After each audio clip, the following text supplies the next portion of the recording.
Fue Dante Alighieri quien hizo una descripción de los 9 círculos del infierno en su conocida obra, La Divina Comedia. Cada uno de los círculos representa algún tipo de pecado, y estos se van estrechando en su descenso. El primer círculo es el limbo. Aquí yacen los paganos virtuosos y las personas que fueron buenas, pero que al no haber sido bautizadas, no pueden entrar al cielo. Este es un lugar con prados y castillos, donde el castigo es sentir el deseo nunca satisfecho de conocer a Dios. El segundo círculo es la lujuria. Aquí están castigados los pecadores incontinentes y en particular los lujuriosos. Estos son empujados por el aire, vencidos por la tormenta infernal. El tercer círculo es la gula. En este se hallan los golosos que están inmersos en el fango, bajo una lluvia incesante de granizo y nieve, atacados por Cerbero, guardián de todos los infiernos. El cuarto círculo es la codicia. Aquí están los avaros, los pródigos, condenados a empujar enormes pesos de oro, divididos en 2 grupos que cuando se encuentran se injurian. La grandeza del peso que los oprime simboliza la cantidad de bienes terrenales que acumularon o gastaron en vida. El quinto círculo es la ira. En este se encuentran los iracundos y los perezosos. Los primeros, inmersos en el fango de su propia rabia, y los segundos, sumergidos en el pantano de Estigia. El sexto círculo es la herejía. Aquí son castigados los herejes en sepulcros en llamas. El séptimo círculo es la violencia. A este se accede después de haber superado los restos de una grieta provocada por el terremoto que movió la tierra al morir Cristo. En esta se encuentran los violentos contra el prójimo, que son torturados por centauros que los atraviesan con flechas. Los violentos contra sí mismos, quienes son convertidos en árboles por haber querido renunciar a su naturaleza humana, y los violentos contra Dios, blasfemos que yacen inmóviles sobre la tierra ardiente y bajo una incesante lluvia de fuego. El octavo círculo es el fraude. Este se divide en fosas. Algunos de los castigos allí descritos son latigazos de parte de demonios cornudos, permanecer entre excrementos humanos, así como caminar sobre fuego eternamente. El noveno círculo es la traición. En este se castiga a los culpables de malicia y fraude, pero aquí el castigo es para los que se fiaron. En este círculo también están castigados los gigantes, que están fuera de la estructura ternaria del infierno de la misma forma que son extraños a la naturaleza humana. Ellos son al mismo tiempo condenados y custodios del último círculo, encadenados en el pozo del abismo. Quizás esta, como muchas otras descripciones acerca del infierno, no sean jamás comprobables por el ser humano, pero existen personas que dicen haber estado allí y haber podido regresar. ¿Será que esto les es permitido para que sirva de advertencia al resto de la humanidad acerca de lo que nos espera? ¿O sencillamente no era su momento para abandonar este plano? Tal vez jamás hallaremos la respuesta mientras respiremos, y este no sea más que otro tormento para nuestras mentes terrenales. Así que amigos, abandonen toda esperanza, porque están a punto de cruzar la frontera de la pesadilla.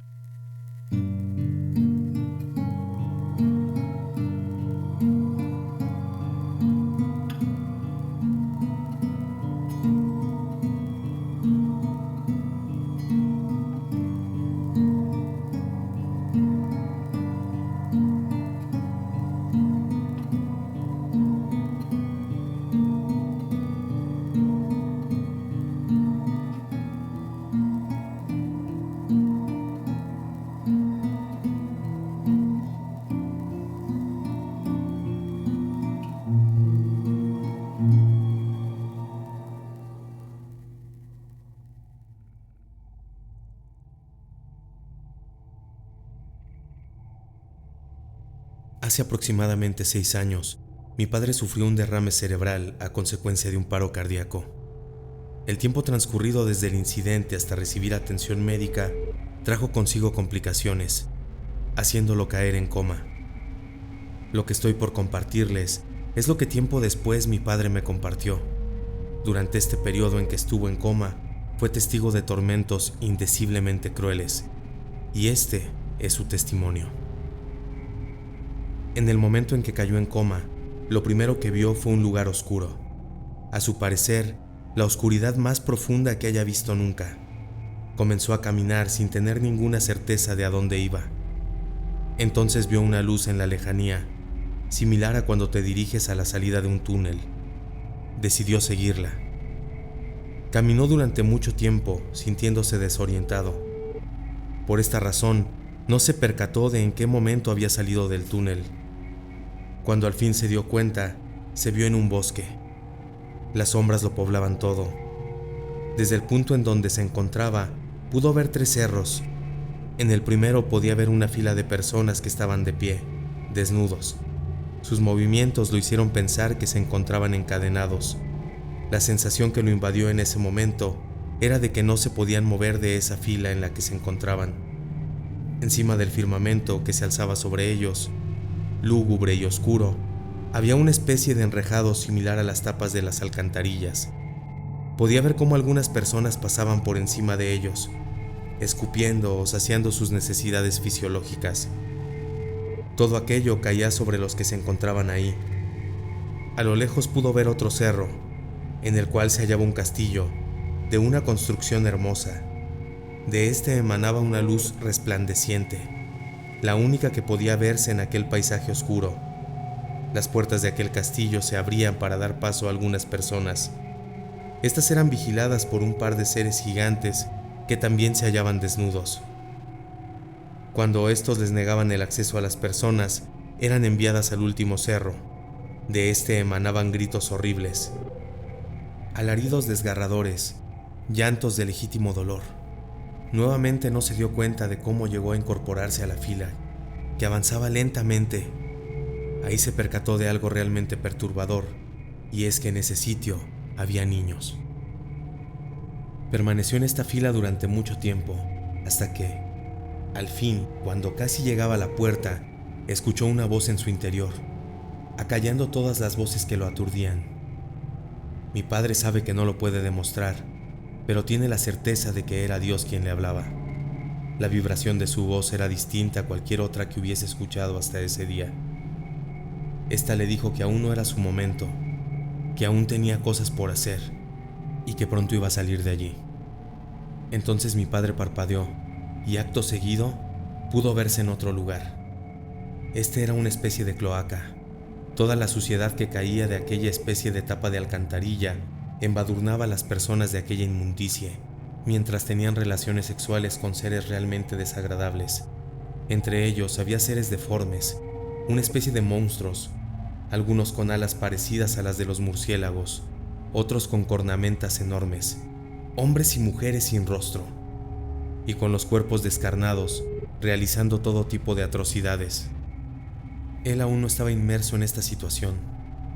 De pronto uno de estos seres lo tomó por el brazo para llevarlo hacia ellos. En ese momento sintió cómo su cuerpo fue jalado hacia atrás, haciéndolo caer. Entonces sintió cómo su cabeza se sacudía, similar a cuando tratan de hacerte reaccionar. Al abrir los ojos, vio que estaba en el hospital. Días antes, los doctores nos habían instado a despedirnos de mi padre, ya que no le daban esperanza de vida. Lo más viable era desconectarlo para que descansara. Yo me enteré de la situación por la que pasaba hasta ese momento. En esta parte quiero hacer un paréntesis para contarles un suceso extraño que me ocurrió alrededor de este incidente. Durante un par de semanas estuve soñando con mi padre constantemente. Sé que quizás podrían pensar que el estrés por este asunto, sumado al hecho de que acababa de ser padre y el parto se había complicado, así como mi precaria situación económica, podría ser culpable de estos sueños. Pero a la distancia, pude encontrar relación entre estos al conversar con mi padre. En uno de los sueños, me veía en un parque y podía ver a la gente al interior de una alcantarilla, mientras que otras personas defecaban sobre ella, haciendo que sus desperdicios cayeran encima de los que estaban atrapados ahí. Yo trataba de darle la mano a mi padre para sacarlo de aquel lugar, pero no podía. Entonces, en mi desesperación, trataba de alejar a esta gente, gritándoles y golpeándolos.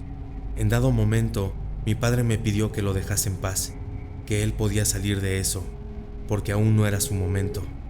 Cuando mi padre despertó, nos informaron que aquel episodio había dejado secuelas permanentes en su cuerpo y que no había seguridad de que sobreviviera. Aún debían realizarle algunos estudios para descartar otras situaciones. 2 semanas después de despertar, cayó en coma nuevamente.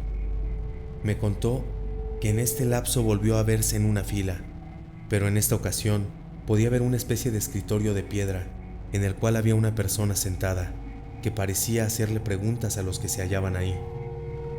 Pero él no alcanzaba a entender qué era lo que les preguntaba. En ese lugar había un par de plataformas, a las cuales eran dirigidos los que hacían fila, ya fuera a la izquierda o derecha. Tras esto desaparecían. Algo que recuerda de este lugar es que sentía mucho calor y que el sonido de las voces de los atormentados no cesaban en ningún momento. Me contó que al llegar con este ser, se dio cuenta de que era un juez. Este le hizo hincapié en que aquel no era su momento, que no tenía por qué estar ahí, a lo que mi padre le respondió que estaba resignado y que aceptaría cualquier castigo que pudiera tocarle, que solo quería saber qué era lo que seguía. Este ser le dijo que no se preocupara, que tomara el camino de la derecha y que cerrara los ojos, y que dejaría de escuchar todo el ruido de aquel lugar. Entonces subió a la plataforma y sintió que se empezaba a quedar dormido. Al despertar, nuevamente se encontraba en el hospital, pero se sentía tan aturdido que no toleraba el sonido de las máquinas a las que estaba conectado. Las secuelas de aquel incidente cardiovascular, como dije, fueron permanentes, entre ellos un zumbido constante en un oído, así como la pérdida parcial de la audición en el otro. Sin embargo, mi padre asegura que a veces aún puede escuchar todo ese ruido. Los gritos de dolor lo torturan en el presente. A mi parecer, tal vez ese sitio en el que estuvo era uno de los círculos del infierno. Los seres que vio tal vez eran demonios encargados de torturar a los condenados, y lo que le pasó, una visión del juicio que nos espera para pagar las cosas que hemos hecho mal en este mundo. Una visión del infierno.